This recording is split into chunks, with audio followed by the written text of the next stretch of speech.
Hello there and welcome.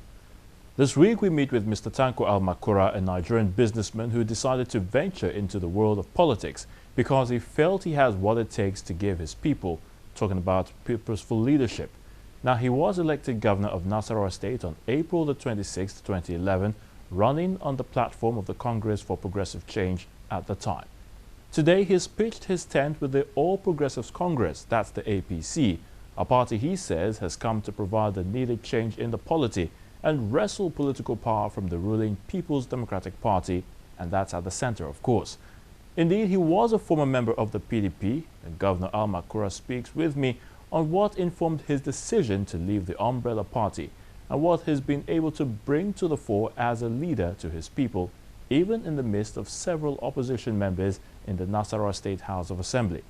Join me as we find out from our guest this week what he defines as effective leadership and governance, his thoughts on the APC for 2015 elections, what policies and programs has he embarked upon, the issue of security, and indeed the ceaseless criticisms or even controversies, if you like, that he's had to deal with regarding his office as governor of Nasarawa State. I'm Ayotunde Balogun, and it's question time.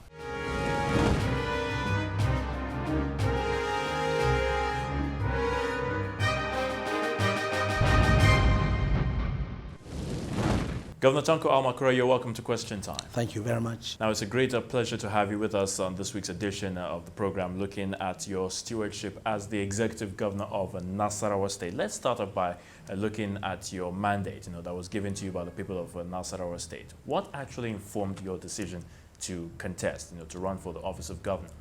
Thank you very much.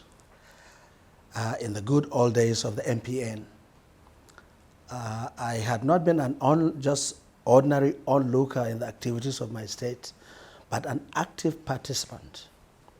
As far back as 1979, I participated in active political activities where I attained the position of a youth leader of MPN in the then Plateau State.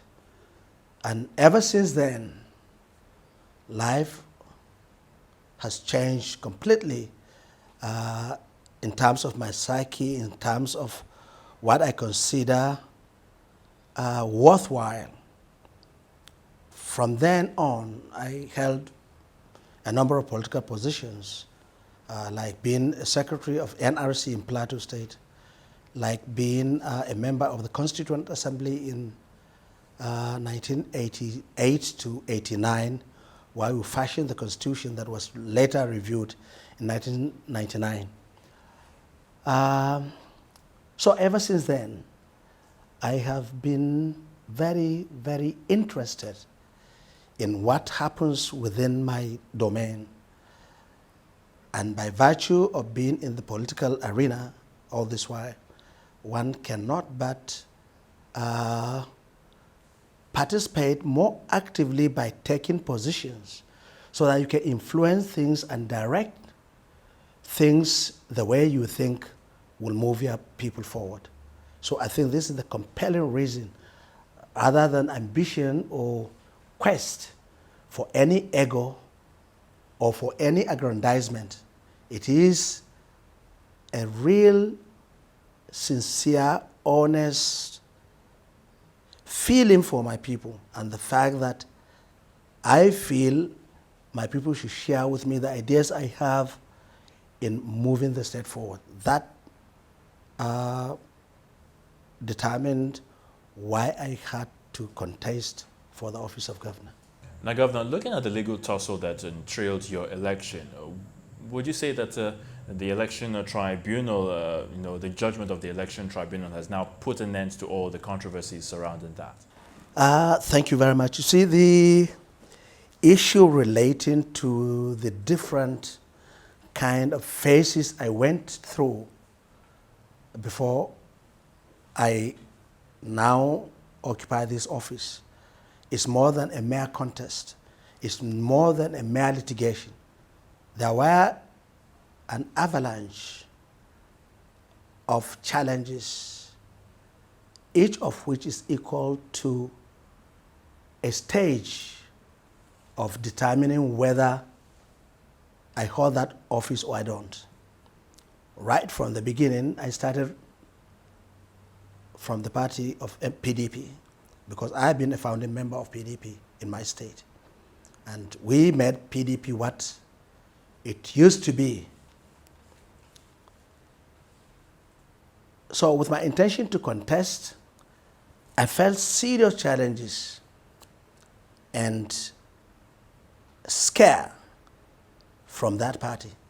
In fact, the love of the party was exorcised from me because of the serious discrimination that was meted to me, in spite of the fact that we are the people that brought the party to the level it was. So that was a very big challenge.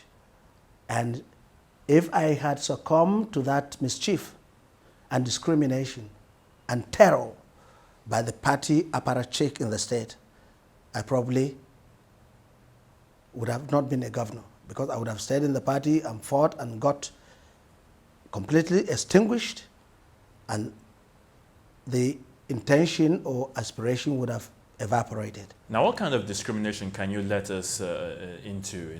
What can you tell us about that discrimination you talked about, that you experienced while you were in the PDP? You mean the nature of the discrimination? Exactly. You see, we are operating a democracy or a democratic model. And if we are to answer the call and call the system we operate a democracy, every activity relating to the emergence of whoever represents a group of people must adhere to those democratic tenets. But no sooner had I declared my intention to contest than I was told by a certain group, specifically the chairman of the party, I can't remember the name well, Yunana Ilya, who is the chairman of the party then, came out openly and said there was no vacancy because the incumbent governor was going to continue. That was even before the primaries. Then there I saw it. I said, look, something must be wrong with this party. If we go like this, the essence of one being elected to dispense governance through the model of democracy would have been defeated. This would not be the right party for me. So I just had to check out. Because if at the initial stage we had this, then only God knows what would happen. So how happy are you, Governor, in your new party? That's the All Progressives Congress, the APC. The new party, APC, is something else. It is a party that is the best for people like me. One, because if you look at the array of people that make up this party, these are people that have some pedigree, some integrity, some good records of credibility. And if you look at their particular activities in the past, you will notice these are people that this country need in order to move the country forward. So when I came to this party, I found myself within a family that is really identifying with all my values and ideals. We have people from the Southwest, we have people from the Northeast, we have people from the East, we have the people from the North Central, all coming and identifying as Nigerians with one vision, with one goal, and of course, with one destiny. You can't beat that. All that has happened before now, where I just made alliances, accord, concordial, and what have you. But a real, serious, deliberate commitment by people who have held different ideas, different background, to come and now embrace national identity, national philosophy, national value under APC. That shows Nigeria has arrived, and that is the party that every Nigerian that is patriotic, every Nigerian that would want to salvage this country from the misgovernance that has taken place since the Fourth Republic, that this party is what will solve all the problems. So, you see, I'm in the right place, I'm comfortable, and I am inviting all Nigerians to come. This is the Ark of Noah. Better be late than never. Come, let's salvage this country. Let's have a new platform. Let's have a new idea. Let's have a refreshed Nigeria that will be acceptable in the community of nations by virtue of our adherence to certain global best practice in terms of politics, in terms of accountability, in terms of financial discipline, and in terms of social dynamics. Let's even look at the issue of good governance, which to me is a real big issue, for many of our political office holders, you being the governor as well of Nasarawa State. How do you ensure that you give the people of Nasarawa State, good governance in all that you do, in your day-to-day affairs as the chief executive officer of the state? You see, the problem with governance, as far as I'm concerned in this country, is not necessarily the instrument or the document that's the Constitution.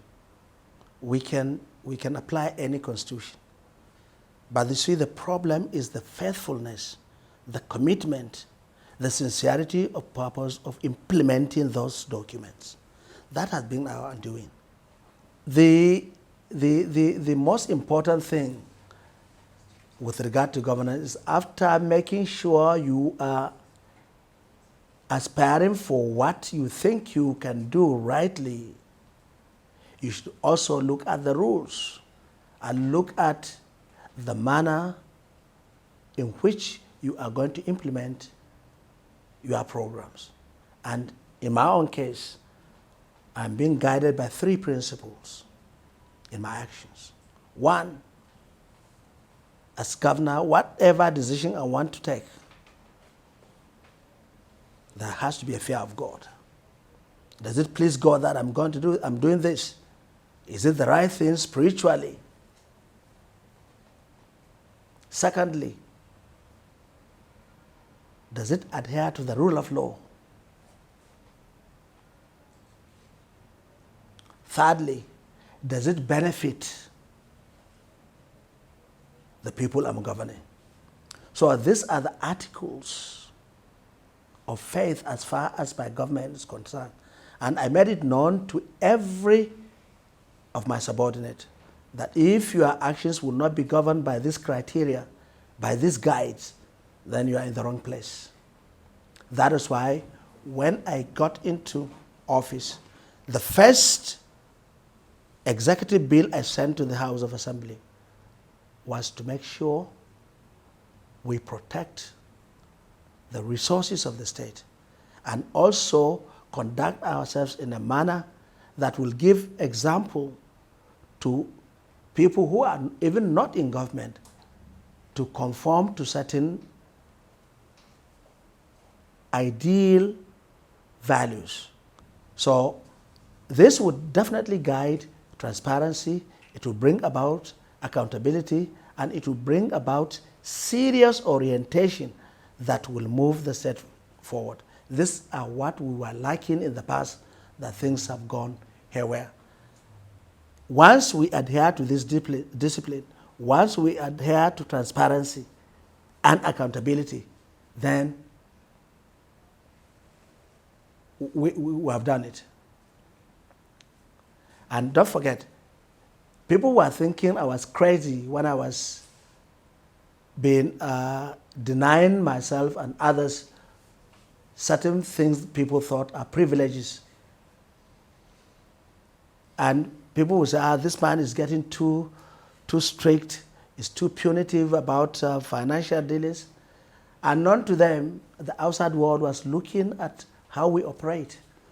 Everybody knows the scoring we had with the Transparency Group International, where my state was rated about the 3rd in the whole of this country, in spite of the little resources we have, but the way and manner we prudently use our resources has taken us to the pedestrian, we would have never attained if it were to be measured by the flamboyance and the amount of money we can boast of. All right, Governor Almakura, let's even look at the issue of your relationship with the State House of Assembly. Of course, we know that there seems to be some kind of, let me not say distortion, but a situation where you have so many members, of the State House of Assembly on the side of the PDP. Many people wonder how you are able to relate with the lawmakers. But when we come back, we'll definitely tell us how you've been able to do that. And it's still question time. And our guest, Governor Tanko Almakura, is still here with us to talk more on the program. We'll be right back.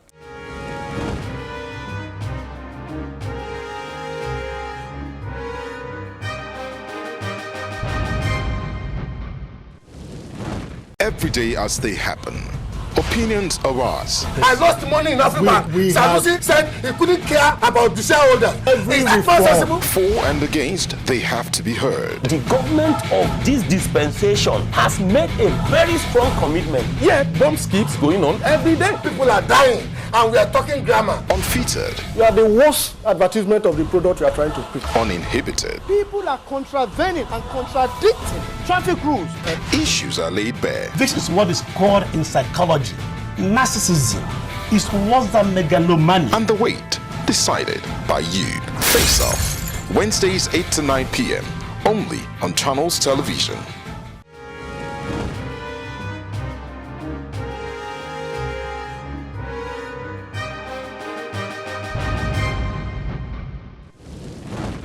Right, you're welcome back. You're still watching Question Time here on Channels Television. The Governor of Nasarawa State, Tanko Almakura, is still here with us and looking at his developmental strides in Nasarawa State as the governor. Now, before we went on the break, I was talking to you about the kind of relationship you have with the lawmakers in the State House of Assembly, regardless of the fact that the majority of them are PDP members. How do you go about this? I think that's a very, very crucial question. And it's really a question that needs to be asked. How I've been governing Nasarawa State, in spite of the fact that out of the 24 members of the State House Assembly, when I came in, we had only 4 in the defunct CPC, and PDP had 20. So you could see if it's an issue of power or authority that is only in the legislature, that my party will be made a mincemeat of. But you see, when I came into government, I realized that both on the executive side, that is former CPC, and the legislature, that is PDP, we all came in with so many ideas, with so many indoctrinations, with so many combative feelings. When I saw the danger of leaving that to degenerate into some kind of belligerent relationship, I decided that as the leader of the state, and also as one who was in PDP, I was a mentor to quite a number of them. I said, look, come, my brothers, come, honorable members, let's save this state. Let's do whatever we're doing for the sake of Nasarawa State.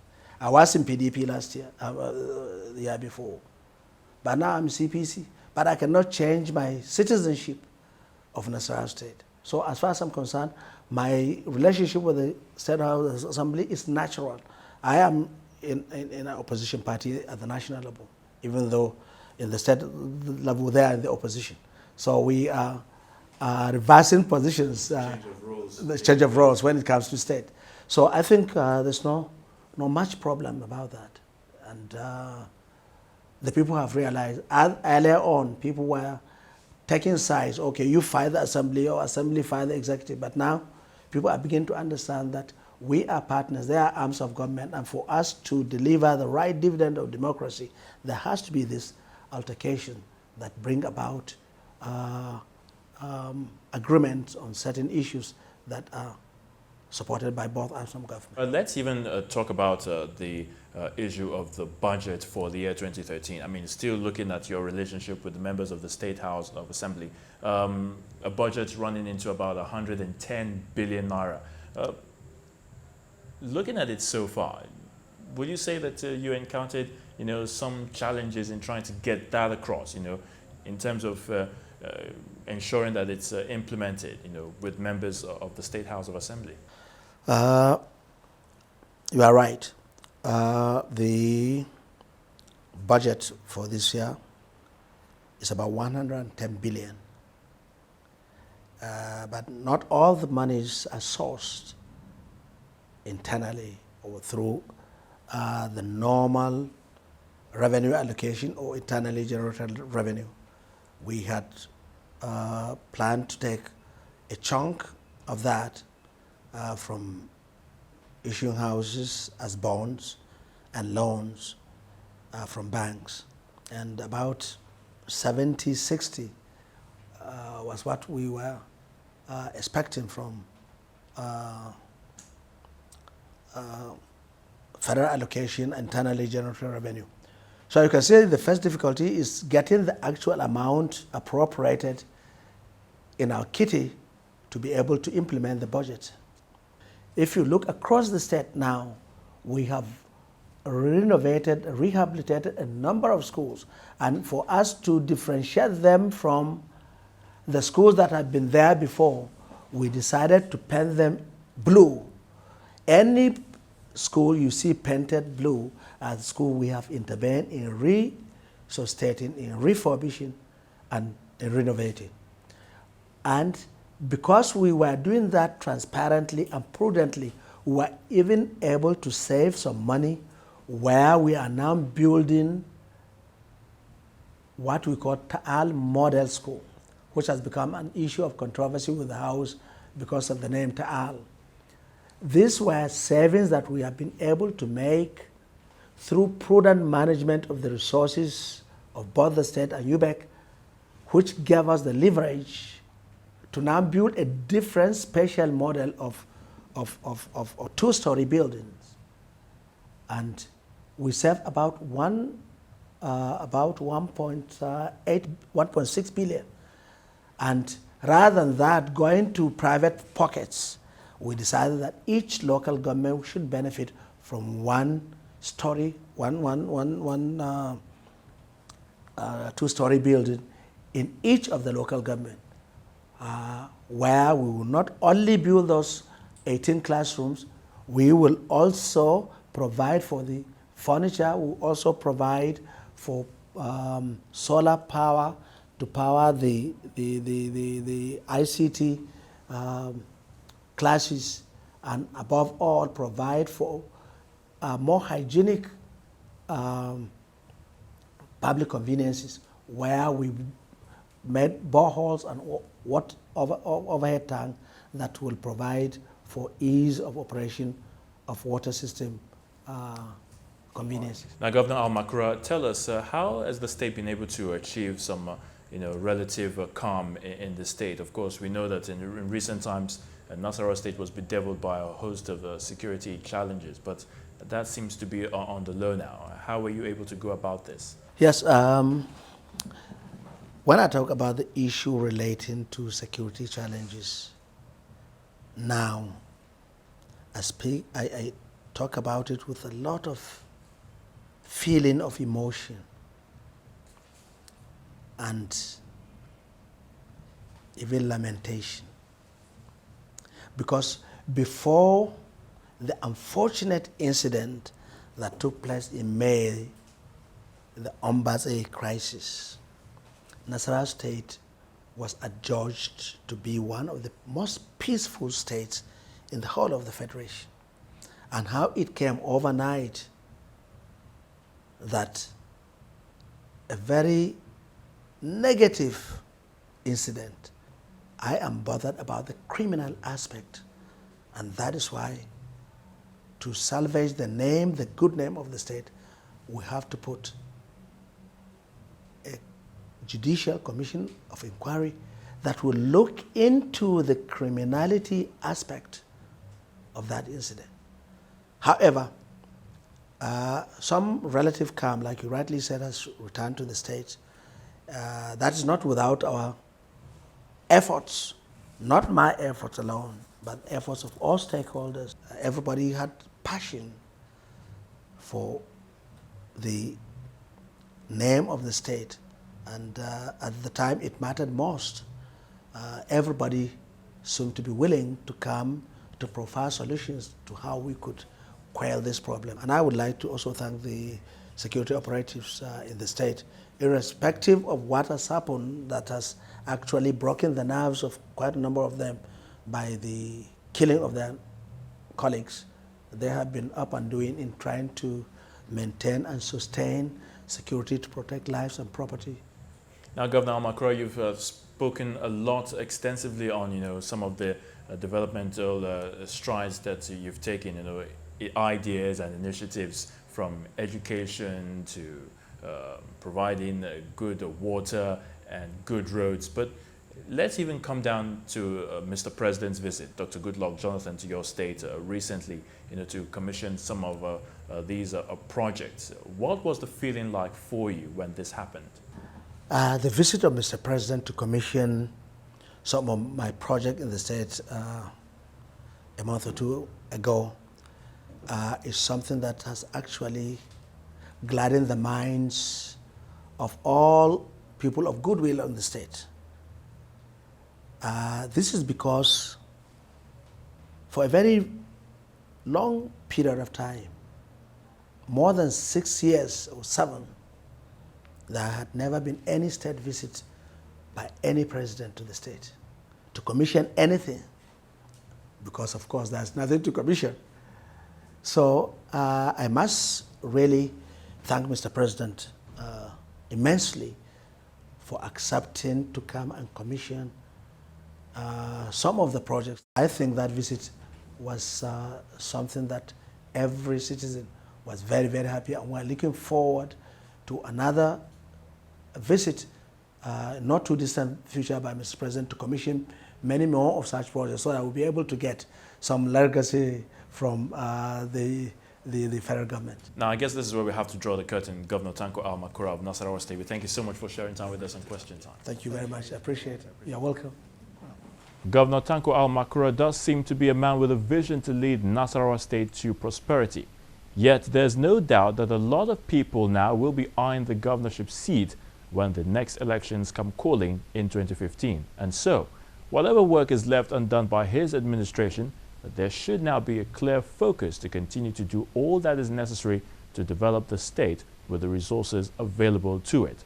Well, that's it for this week. Please remember to send us your questions, comments, and suggestions to questiontime@channelstv.com, or you can also watch us online at channelstv.com as well. Until next week, when I come your way again, I'm Ayatunde Balogun, and it's bye for now.